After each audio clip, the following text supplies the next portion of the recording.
Rani, wait, he's not on yet. Okay, sorry. Auf Wiedersehen. You I are thought so cute. He's I thought I missed it. Waiting for you eagerly. Okay, well, let us begin. Um, we're returning to the myth of the Sphinx Uh-huh. and the nature of Mr. Singh. Yes. The truth does not need to be defended. The truth is like a lion. Let it loose and it will defend itself. Yes. This is Yes. the nature of the Singh, of the Sikh, in fact. The Sikh is a Uh-huh. disciple of truth. Okay. The Kirpan is that by which the truth can defend itself. It's not that we wear the Kirpan to implement it. Mm-hmm. We wear the kirpan to remind us of our true identity, Okay. which is to be a student, a disciple, and a defender of truth. Mm-hmm. And how do we do that? By using the true Sikh's true sword. And Okay. our true sword is spelled SSWORD, the self sharpening sword, Okay. that we engage with others to sharpen one another's swords. Mm-hmm. And this requires the pause. The word Raho, so prominent in the Guru Granth Sahib, the Mm-hmm. Sri Guru Granth Sahib, is not just to stop, it's to pause, to think deeply, to Okay. ponder. The word Mm-hmm. pond is a still water, a still body of water. So to ponder is to still the mind and think or contemplate deeply. Okay. So in a way, it's not about thinking, it's being aware, deeply, purely aware. They say still waters run deep. Okay. Mm. So we want to be in the current moment. We want to be in the flow of the river, but not the river at the delta. The river Mm. when it's so deep that Uh-huh. the current on the surface is barely noticeable. Right. Right. This is the stilling of the mind. And so the Guru, in many Shabads, included the four pauses. And the reason we can think of these four paws, like the four paws of the lion, the we used to call it the bull of Dharma, because Uh-huh. this comes is reminiscent of the Taurian age, which most of the Indian culture was still caught within. So the Uh-huh. idea of the sacred bull, the holy calf, the holy Uh-huh. cow, sorry, was about the four legs of truth, the four pillars of truth. And in that Mhm. age, we were in touch with that. But we Mhm. move, and that, in essence, we can think that India's on one part of the earth, closer to the east than Oh, the Middle East. In the Middle East, we moved from the age of Taurus to the age of Aries, the ram. And okay. so in that time, the bull or the oxen was no longer the sacrifice, because we also understood that the sacrifice in the age of Taurus was the age of the understanding of sacrifice karma for dharma, Ah, okay. recognizing that the truth, the universe is always presenting the truth to you, but you see what you look for. You're conditioned to a particular perspective. And in the simplest form possible, there Mhm. are 4 points, 4 vertices, and 4 planes of view. So it's called a tetrahedron.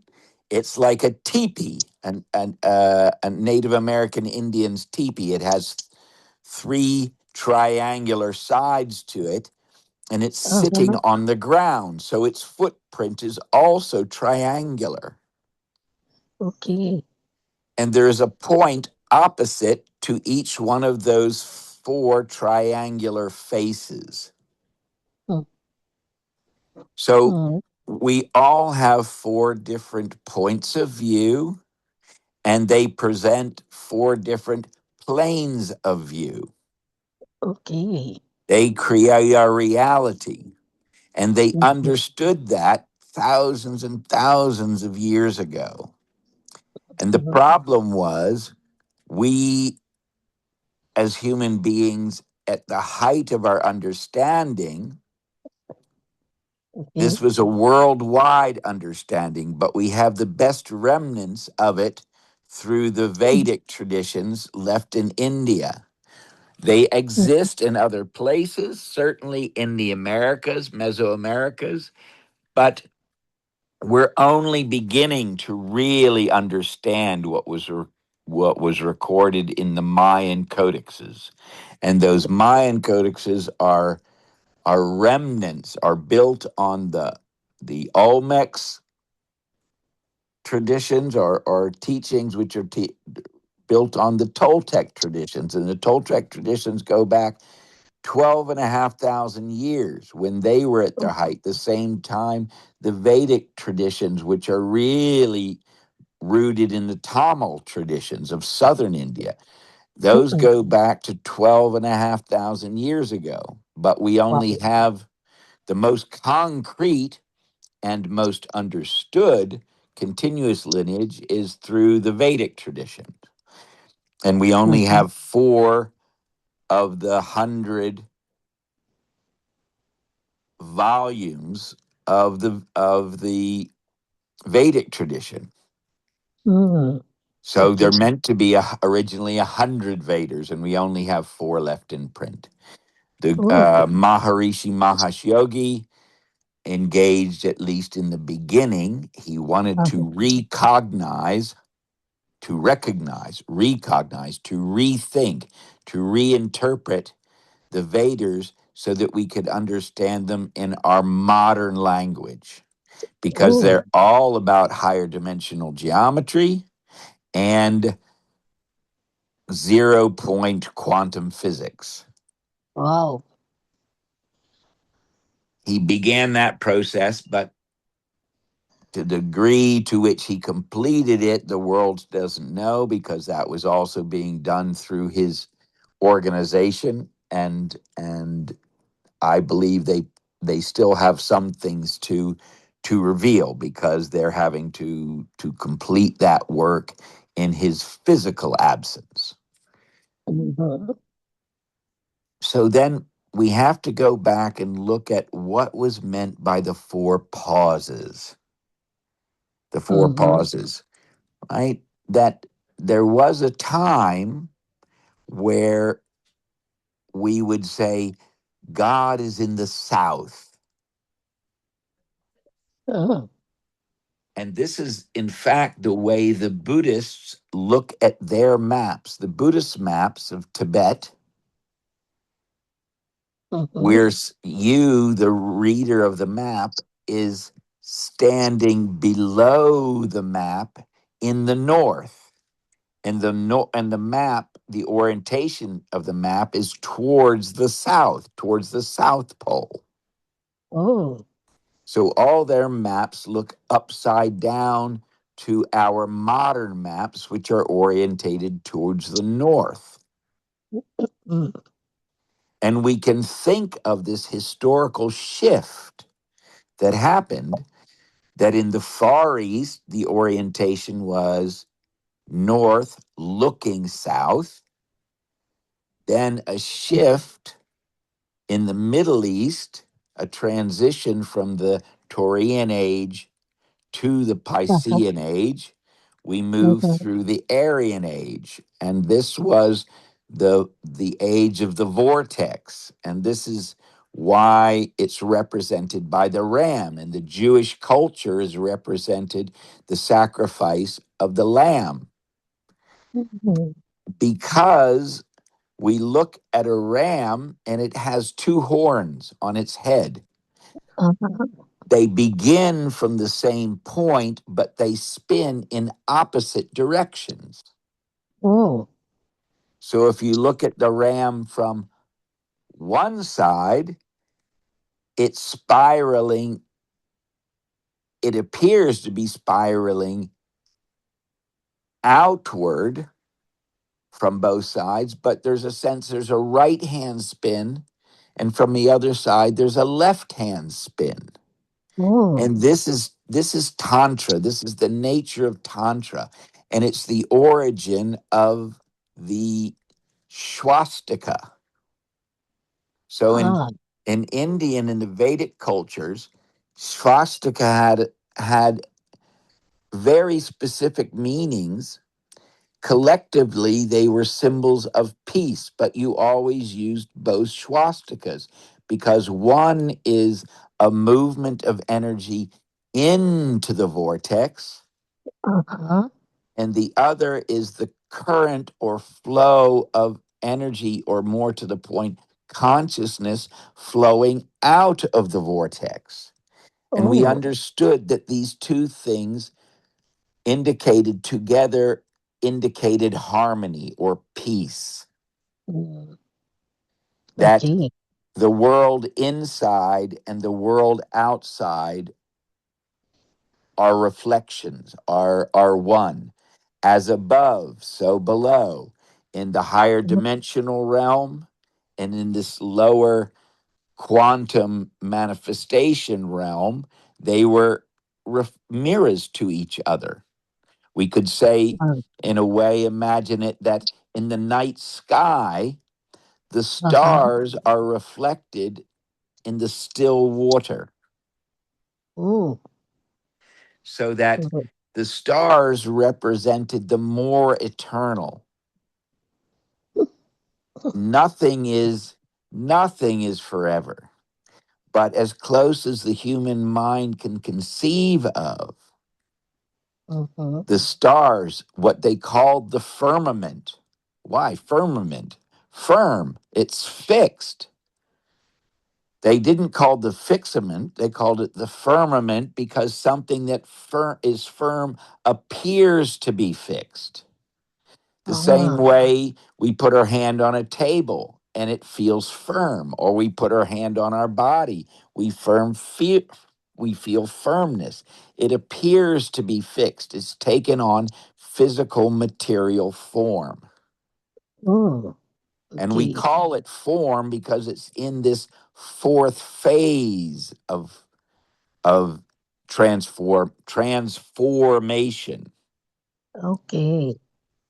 Right? So the talk today is about these four pauses, Mm-hmm. because as we move through the ages, we mistake firmness for fixity. Ah, We okay. we mistake the illusion of, because it's tangible now, it's real Okay. and it's eternal. But Uh-huh. the ancients understood the difference between reality and actuality. Uh-huh. Something that is actual, if you can actually pick it up, hold it in your hand, rotate it in your hand, or rotate yourself around it. If you can Uh-huh. circumnavigate it or you can rotate it, Uh-huh. it's not real. Mm. It's an act. It exists in the realm of action. Okay. What is real is eternal. It has no beginning and it has no end, and it never changes. So the gurus were trying to draw our attention back, Waheguru, trying to draw our attention back to the reality of formation, of transformation. If something is forming, it's Uh, automatically traversing. It's in a state of transportation. okay. It's movement through one of four states of perception. And Uh-huh. so looking from the north, we're positioning ourselves towards the North Star. Ah. We have our back to the pole star. This is a Mm-hmm. more feminine state of being where we're naturally allowing the current to flow through us. Okay. Our in Sikh we call the body bride, and we call Guru the husband Lord. The Yes. the spirit, which is eternal, it's everywhere, Mm. exists first. It then sacrifices its immortality to experience itself through the limitations of the ephemeral mortal Okay. experience. Mm-hmm. If you're everywhere and nowhere at once, it means you're everywhere spatially, but you're everywhere chronologically as well. Uh, uh, So you're okay. existing outside of time and space. Mm-hmm. That totality, the source, the absolute, poured itself, Mm-hmm.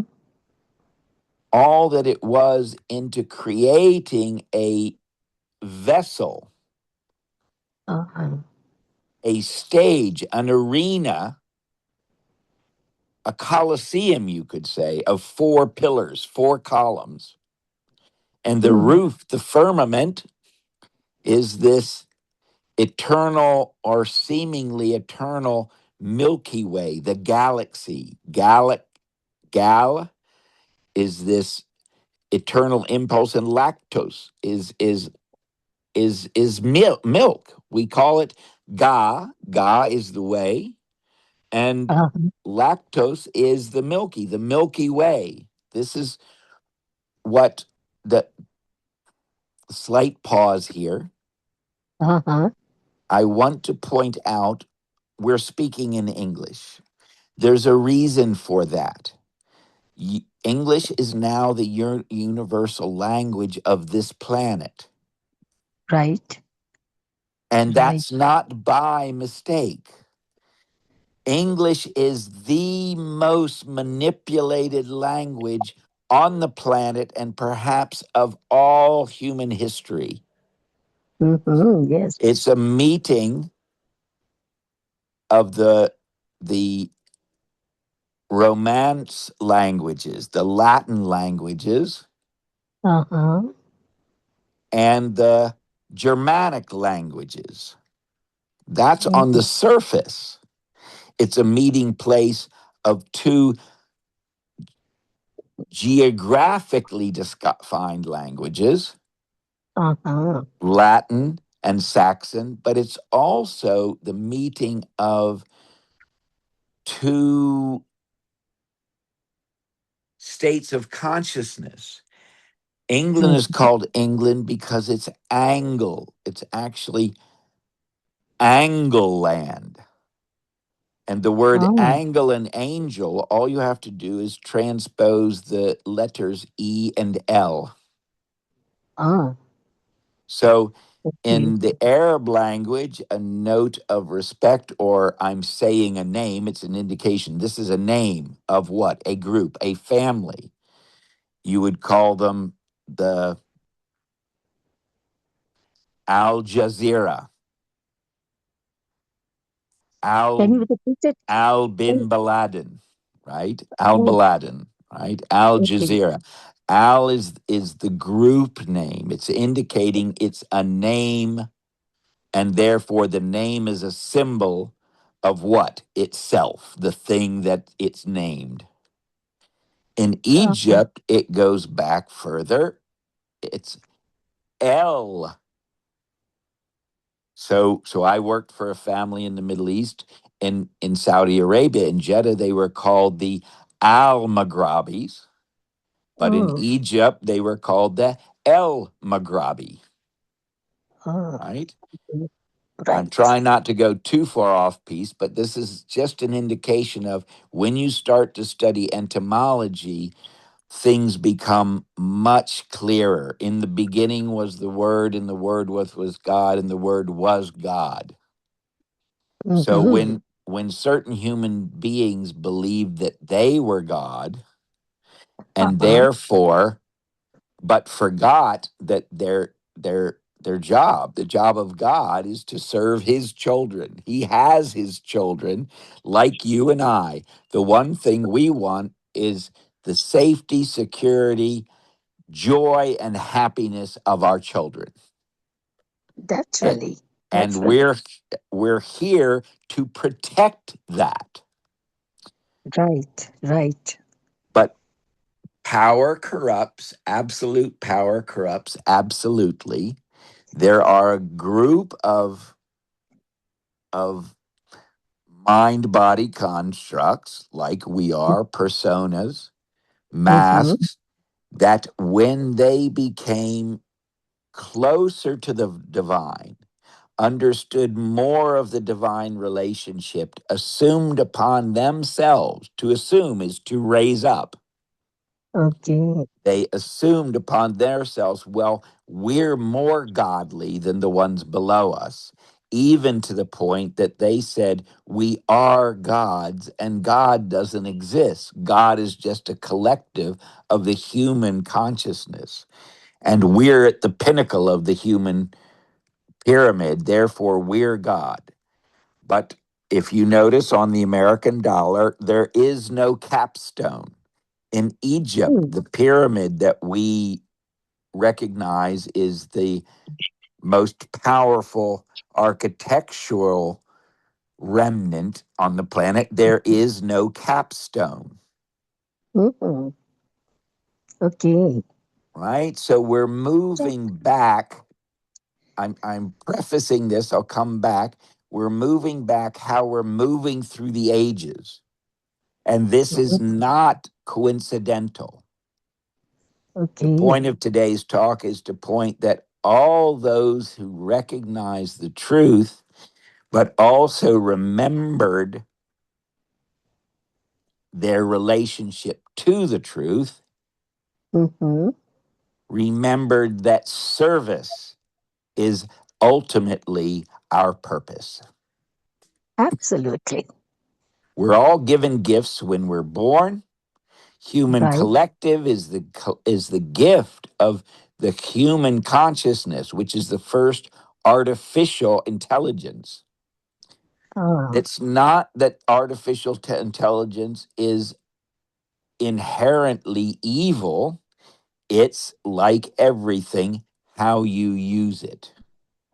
And okay. the second art, you could say, artificial entity that almost has a consciousness of its own was created by that first artificial intelligence. The human ego, the collective human ego, recognized that when we're trading things, we could use an artificial representation, a symbol of what the concept of currency or energy could be represented by a symbol. So when Uh-huh. human beings recognize it takes a certain amount of energy to grow coffee beans, it Ah, takes a certain amount of energy to grow corn stalks. Corn mm, stalk, yes, a corn mm, stalk, right? right. It takes a certain energy of those things to feed an animal to create meat. That might be also a different representation of stored energy. So we Ah, use the word stock, stock, uh-uh. right? Right. That Right. storage of a rhyming, right? Sounds the same. Stalk, corn Mm-hmm. stalk. Well, we could store the corn stalks or the corn kernels without the stalks. We could store that in a corn silo Uh-uh. and then pass it out through time, making sure everybody has enough. That was the original intention of the Okay. creation of money. We could Mm, transfer energy without having to move the thing, which that's means we didn't have to engage in the entire process of lack of trust. ah, The whole legal system is founded around I have a thing and you have a thing. I will okay. give you energy, money worth the thing, and in return, you'll give me the thing I want. But in order to do that, we both have to bring our possessions to market. Right. It's We just like barter system, isn't it? exactly, and this is the fair that Guru Nanak was talking about. I've come to the fair. Ah, But I'm trading in the Nam. mm, I'm trading in the truth of frequency. I'm trading in the truth of remembrance, of recognition, of rediscovery, of not learning the truth, but remembering the truth. But in the fair, yes, we would have to bring our goods and someone else's brings all their goods. And I might not sell all of them. And bringing it out of storage makes it dangerous. I could have to give, if I don't have the fair to go to, I will have to take all of my goods to who's buying them and then take away what I'm trading. But he mm-mm. might take my goods and not actually have anything to trade. He might have lied to me. Or when we Definitely. arrive, they might not be. It might be a bait and switch. He tells me, well, I'm selling you these beautiful coffee beans, but he Uh-huh. forgets to mention that they're actually decaf, you know, Oh, and I'm wanting caffeine, you know. We don't know. So in the American system, they have printed on the dollar, on the currency, in God we trust. What oh, it's meaning is if we're going to use energy, we have to recognize that trust is the ultimate arbitrator. And what does trust mean? It's a compound word, true and just.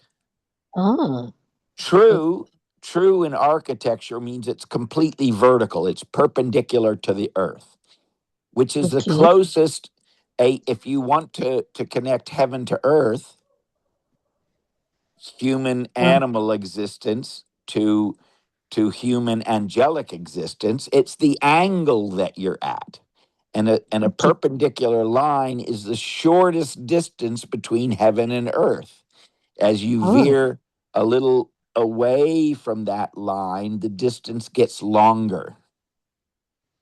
So the mhm, shortest distance between my God self, source, and my fractal self, the mind body construct or the vessel we're in, is a straight line, and it's true. We say it's in true. It's uh-uh, closest to the truth. And we can say true is a 4-letter word. There's mm, what's true, and then there's truth, right? Truth is different than true, okay. right? That there's true, there's what's true, and then there's truth with a capital T. This is truth, the whole truth and nothing but the truth. Ah, okay. This is the satyagraha. We can say something that's true, but it doesn't contain all the truth. And Okay. even inside of it, it may be true, but it's true from our limited perspective. And it's not that it's untrue, but our perspective is not true. And therefore, it contains untruths by the very nature of it not being in ultimate truth. And therefore, I'm not lying Uh-huh. knowingly. I'm lying from my limited perspective. Is that making Oh, sense?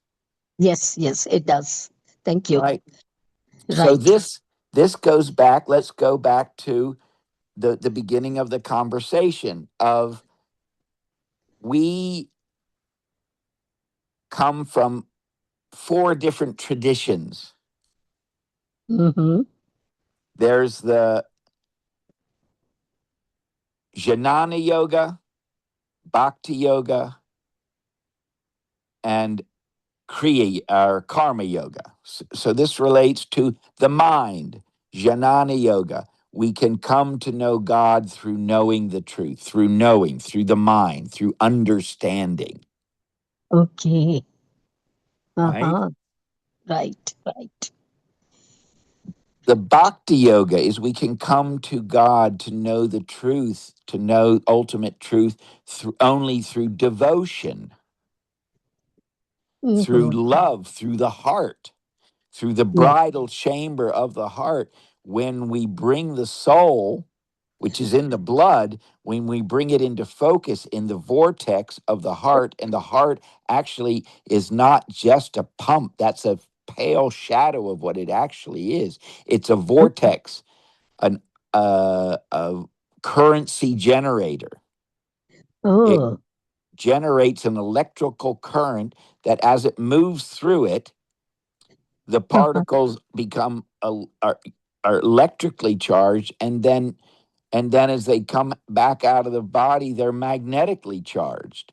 So they're Oh, pulling oxygen in to the body, uh-uh. and then at the end pulling water out of the body, because in the mitochondria, which the body is serving, we're taking and mixing oxygen with food, with the food that we've consumed. And the Okay. mitochondria strips in a process one by one the electrons from the atoms that make up the food we've eaten. And Okay. and then we take that energy to use it in the body. At the end, those Mhm. blood cells, what do we have in the blood? Iron. The iron is Why? To draw this electrical charge through the body, and Uh-huh. then carry back when the oxygen combines with carbon. The leftover, we're carbon units. We're building ourselves on carbon. It's taking the carbon that's not used to put it back where it belongs in the earth through the feces. Okay. Mm-hmm. Right? So the bhakti yogis understood this in a way that maybe they didn't have the words to describe it, because Uh-huh. even the jnana yogis didn't understand in words this process Uh-huh. unless they had first dropped into the heart and were Mm-hmm. listening to the source, not their egoic delusions. Uh-huh. Right? So Right. the Jnana yogis would learn articulate what the bhakti yogis simply knew. Mm-hmm. Right? Mm. And understanding is the booby prize. Okay. Right? Mm-hmm.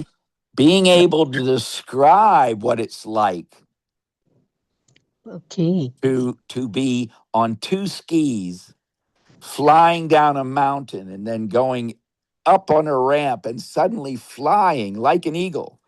To Oh. describe that in words and the understanding of the geometry and the the lift required and the momentum required beforehand and the angle of the ramp and the smooth the degree of arc and the hyperbolic curve of the ramp and to to achieve the velocity to maybe jump a canyon, a crevasse, or to achieve the distance that would be a world record. All of that is meaningless. It pales into insignificance to what one feels when one's flying through the air with the Wow. with the view of an eagle. Oh. Wow. Yes. So this quality of the bhaktis knowing is indescribably better than understanding. Mm. But it's Yeah. hard to share or inspire another unless you understand how the experience came about in order to repeat the experience, Right. right? Right. And Right. then you have the karma yogis. It's truth is great. Uh-huh. Truthful words or honesty is greater because now you're being able to describe with the experience, with the energetic charge, to describe why it's important to know how to fly. It's important to know how to use your intelligence to Mm-hmm. to make a human being who's bound to the earth learn to fly like an eagle.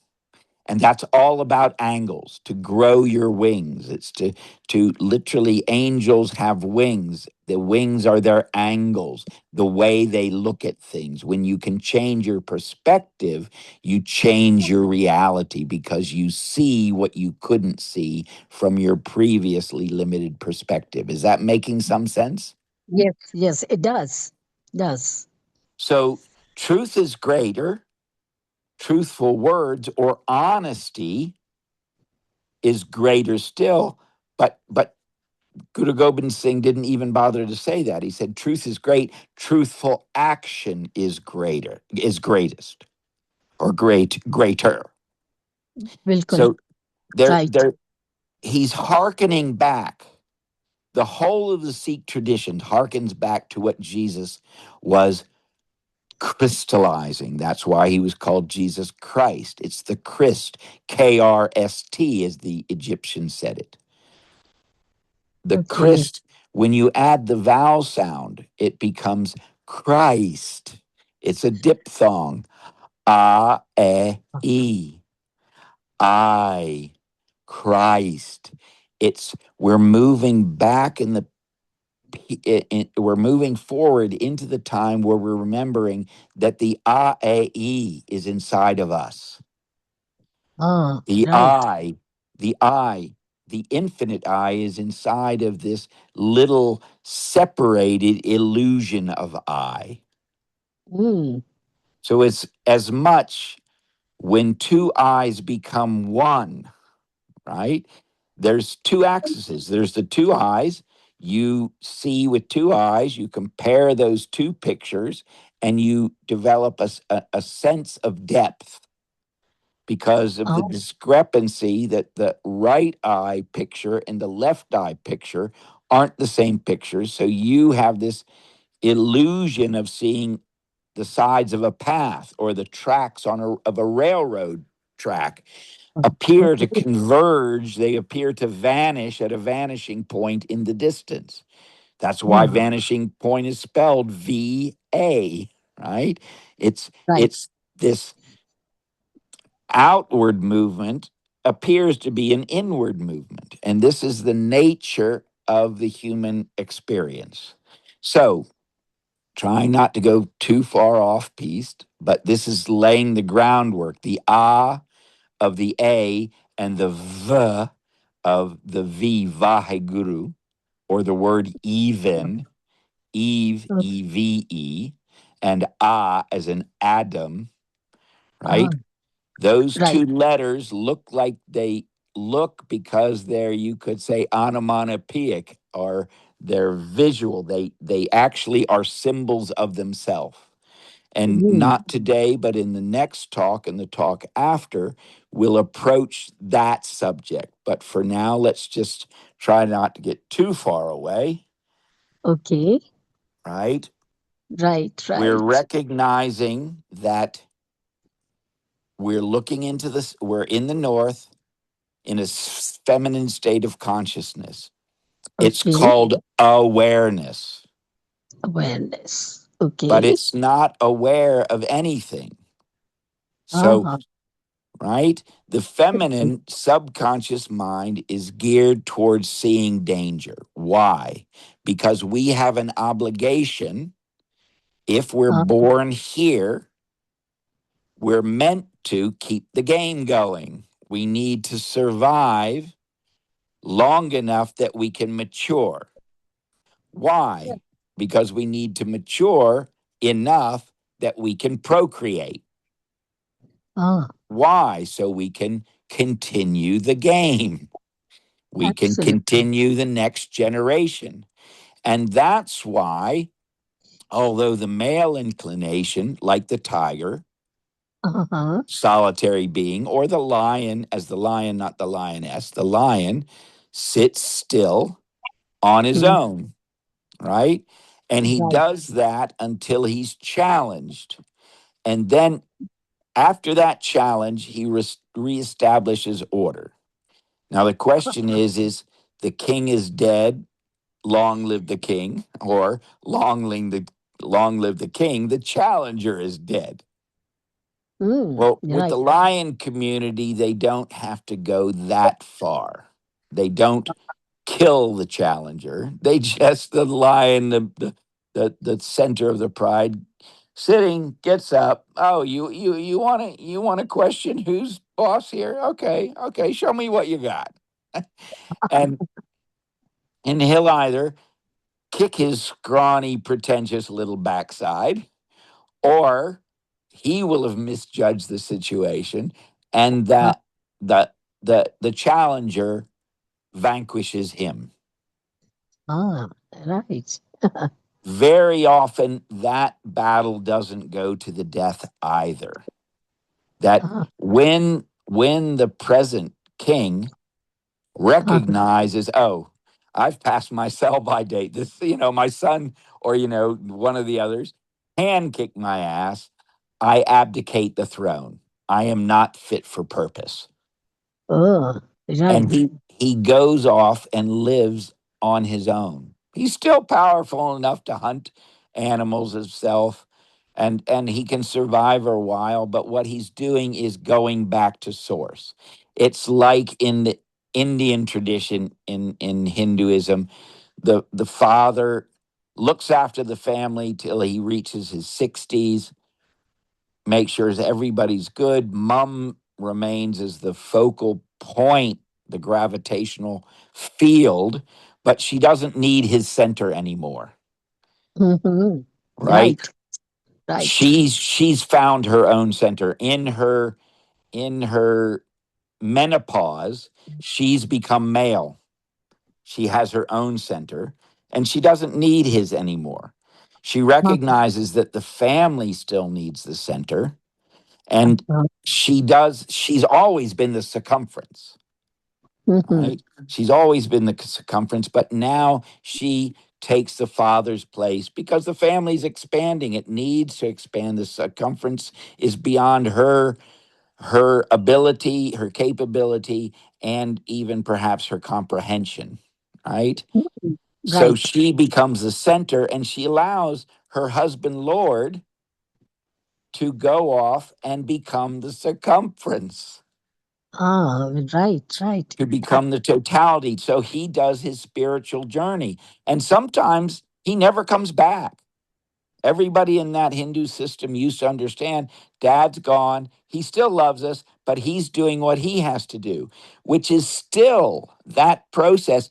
That's because the energetic tie between mother and father is so strong. They're now two center points. They're now 2 points that have become entangled. And it doesn't matter how far away he goes, the Mm-hmm. mother still can find her center through her own biology, but her connection to him. And he's deepening his connection to the one. Right.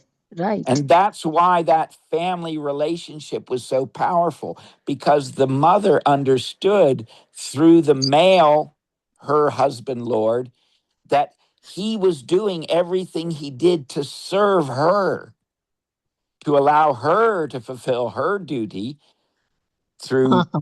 through the duality of energy and matter. Uh-huh. And he did that in service to her. It wasn't, I'm better than you, I'm above you. It's, I'm deepening my connection to the one because you're busy looking after the kids and the family and making it cozy, making life being worth living. My job is just to protect you and them and the cozy environment you're creating from other outside threats that aren't in connection with what we're doing. Is that making sense? Yes, definitely. Right. Definitely. So the karma yogis understood that karma is an action reaction process, but Mm. it doesn't and the Tamils, certainly as far as my understanding, they never thought this. But Uh, the tradition, when the Hindu tradition took it on, understood it, but later on karma came to mean this different thing, that God is something outside of us and karma is something outside of us. uh, uh, But actually, we're moving into this new earth where there will be no karma, because uh, we understand karma flows through us. It flows mm, through us genetically, through the definitely. through our genes, but it's Uh-huh. expressed when combined with the 7 generations of mental conditioning that Uh, we inherit. okay. And when we can realize the ultimate truth that it's now 1 past 1. So this is the shifting point from the Eastern Hemisphere to the Western Hemisphere, from the Taurian age to the Uh-huh. Piscean age, now moving into the Aquarian age, right? Uh-huh. That there's a twofold shift Okay. and a pause. There's a pause between the time of Moses and the time Mm. of Jesus, because Moses was looking backwards, saying, let go of the past.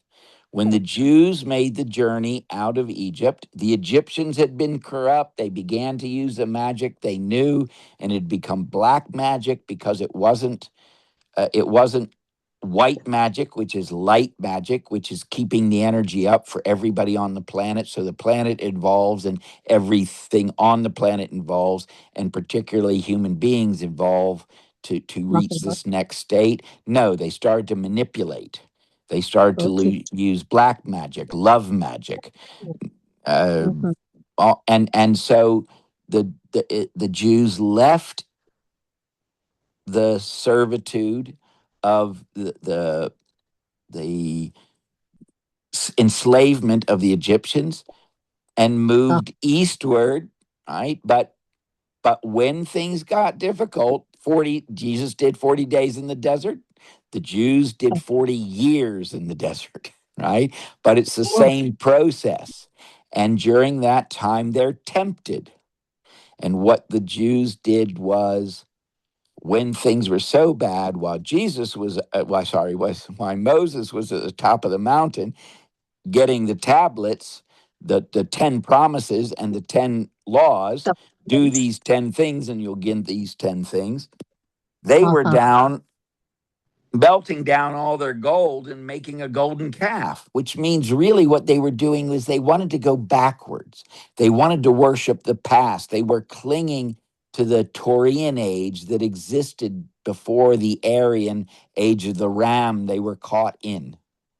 Ah, Right? And right. then there's a pause between the Aryan age and the coming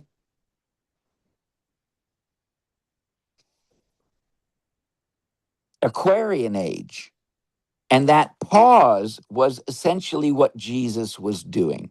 He was stop, Aquarian age, now Uh-huh. pause and think. And everything I'm teaching you is to Uh-huh. point back to understanding your scriptures. Again, recognizing them. Whenever Jesus was confronted by the Pharisees, he quoted Uh-huh. scripture.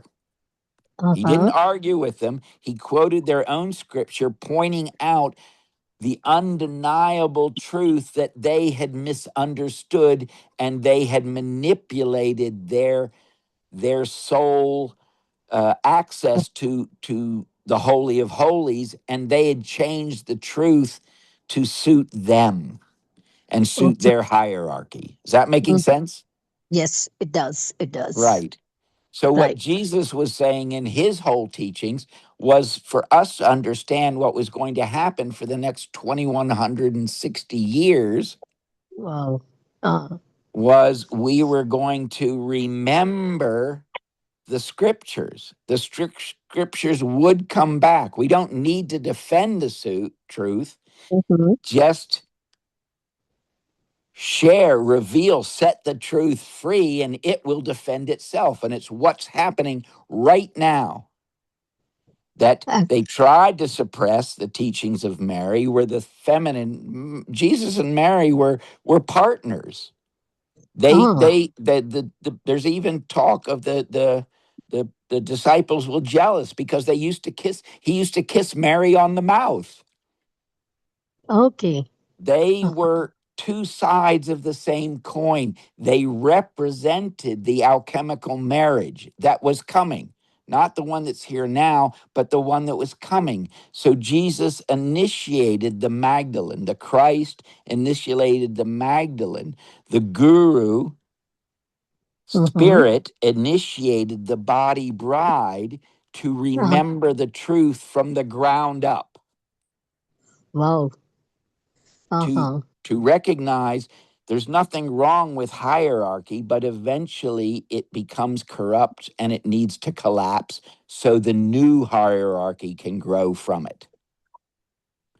Right. And that's Right. that's where Right. we're Right. at. So this idea, the pause, the four pauses is no, stand again in the north, in the state of Ah, pure awareness. The truth is not in the east. It's not in the south. Well, actually, we can look at it 4, transformation. If you're looking, the truth is not in the south, right? Mm. That's the first understanding. It's not even in the heart. The truth Okay. is not in the north, the understanding of the truth, which is just belief. It's not in belief. And the truth is not in action. The truth is in truthful action. And for you to act from the truth, you have to go back to source. You have to go Oh, back to the north. You okay. have to sit in a state of what the gurus called rohao, is mean not one pause, it's one voice that pauses 4 times, Oh, moving through the 4 bodies. Don't get caught up in the mind. Don't get uh-huh. caught up in the heart. Don't get caught up in what you're doing. Don't even get caught up in who you think you are, because don't get caught up in an external guru, an external teacher. Mm. Follow the external teacher until he does his job, which is what? To reconnect you with the intuition, the inner teacher. That's the Oh, true guru. So right. Guru Gobind Singh through all the way back to Guru Nanak, they're all saying the same thing. I'm not your guru. I'm not your guru. Your guru is inside of you, and he's been calling on you every day since you were born, calling out from the place the Egyptians called Duat, the place, the abyss that the Sumerians before them called the Abuz. The Abuz, Uh, the abyss, it's the same word. It's this uh, bottomless pit of hell when we're lost in the darkness. But uh, each one of us have a spark of the divine, which is love and truth.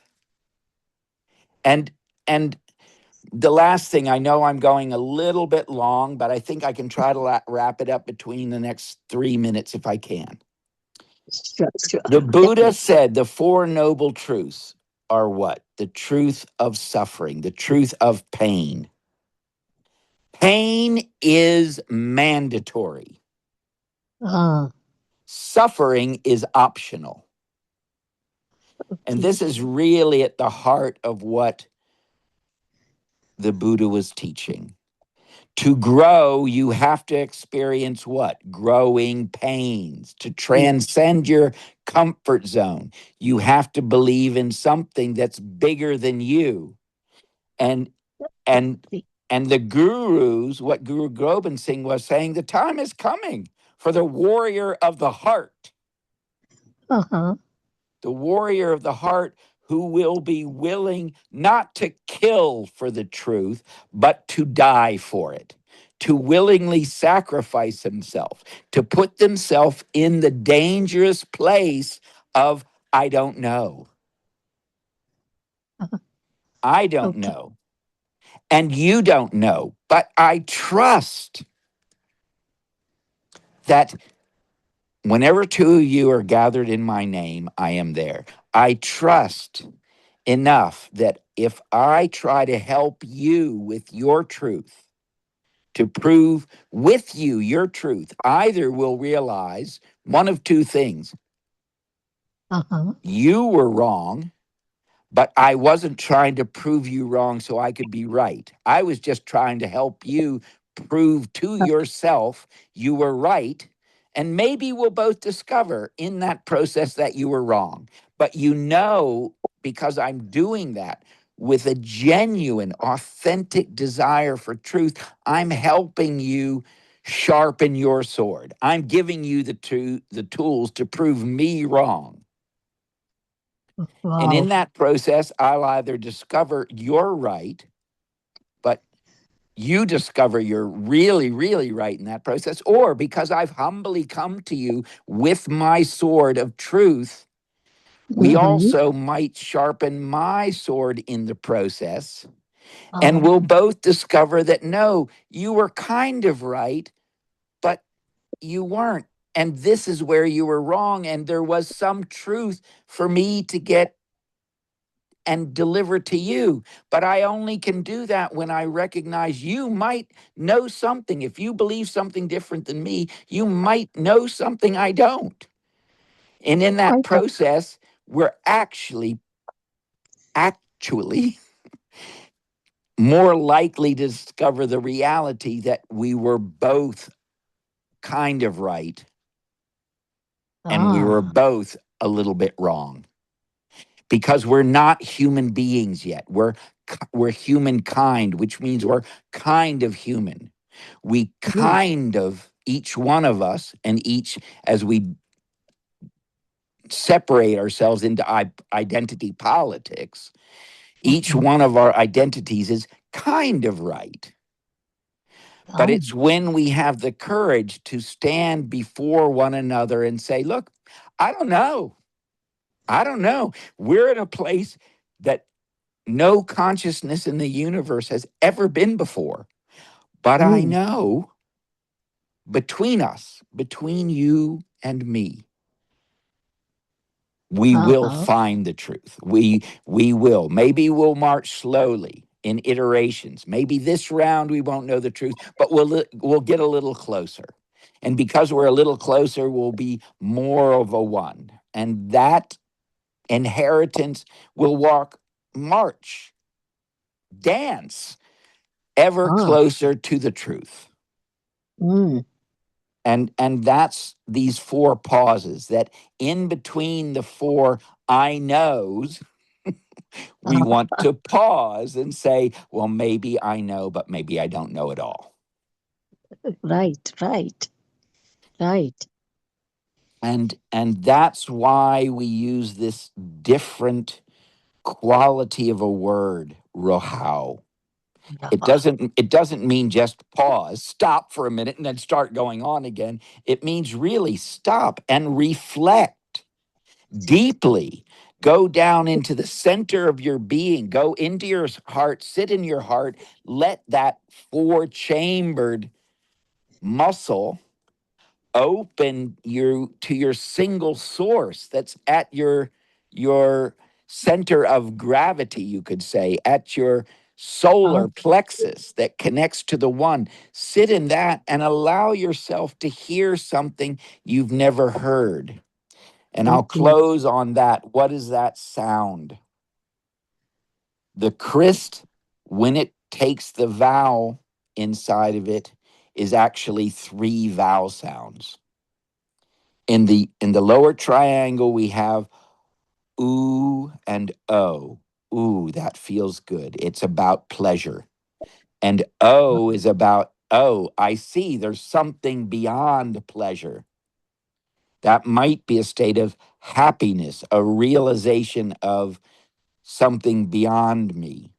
And this is why Yahweh or Yahweh actually doesn't mean I am. It doesn't mean I am that I am. It means I am that I okay. shall be. I shall be. When we take, and we'll discuss the second picture, that's what we'll put on next week's recording. The second picture, you have a picture of it. I'd like, if you have the time to look through this during the week, recognize the best thing you can do for yourself, and the best thing that you can do for your partner, the best thing you can do for your family and for your community and the whole of humanity, is begin to treat yourself as though you right now are a valet to your future self. You know what a valet is? It's like a personal butler. Like there's a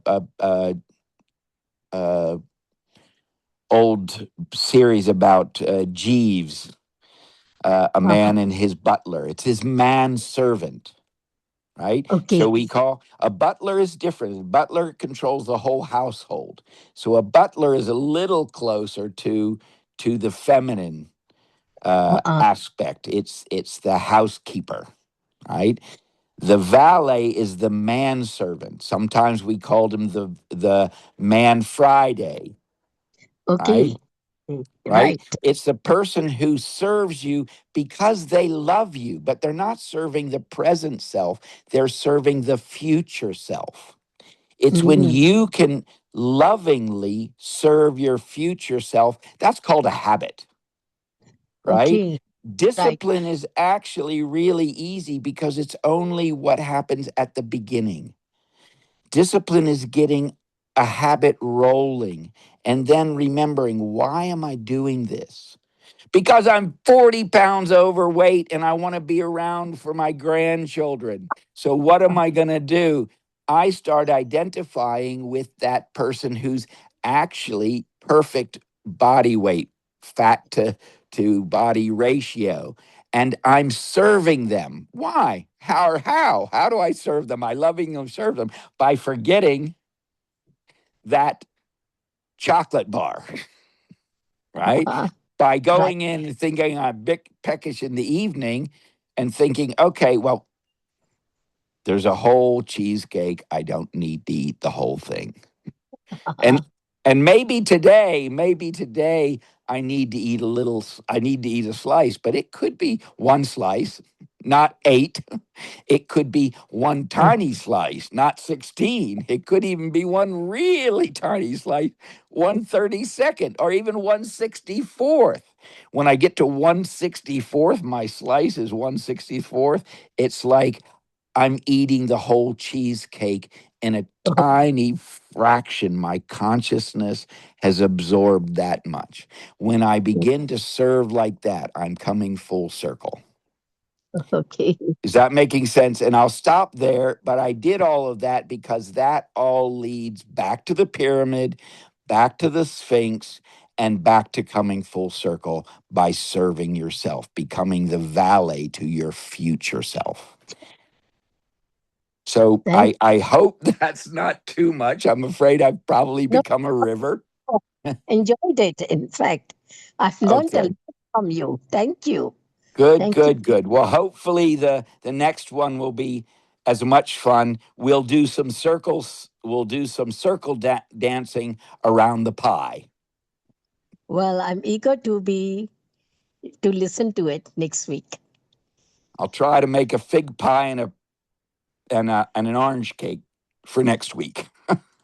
All right. Bless you Thank, so much. I can't tell you how much I appreciate the opportunity to share these things with you. And thank, I thank you, hope, Raji. Thank you. Thank you. okay, and Brilliant. I It was hope it brilliant. becomes something that you can share with your friends and family eventually. I will Thank you. definitely. Thank you. Thank you. Thank Thank God you. you. bless.